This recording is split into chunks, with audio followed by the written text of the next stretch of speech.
J'ai été élu président de l'appellation Corse Calvi. Camille Anaïs a fini son mandat et puis j'ai repris derrière à l'unanimité de tous les vignerons.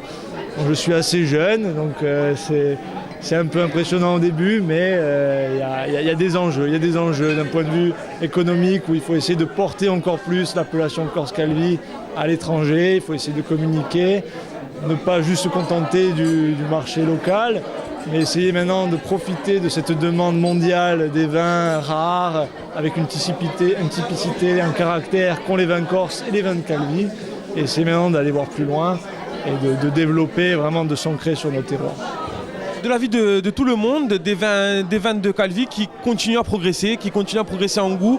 C'est aussi le travail des jeunes, le travail de jeunes comme vous qui reprenez finalement le travail de vos anciens.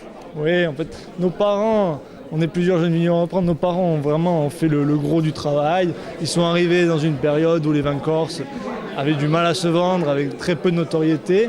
Maintenant, nous, on arrive, les vins corses, on le vend en poupe, les vins de Calvi notamment, surtout pendant la période estivale avec les touristes.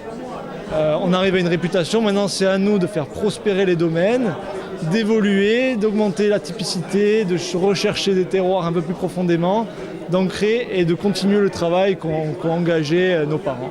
La présentation du millésime est devenue une sorte de règle parce que en fait c'est l'aboutissement du travail d'une année qui a été cette année très difficile d'un point de vue récolte, puisque nous avons eu des pertes importantes dues à la sécheresse et on était tous inquiets sur la qualité de nos vins.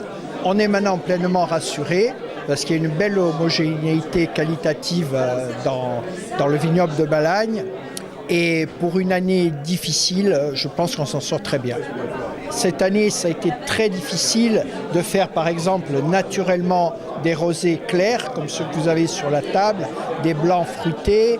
Les rouges, par contre, sont vraiment bien charpentés, tanniques et de grande qualité.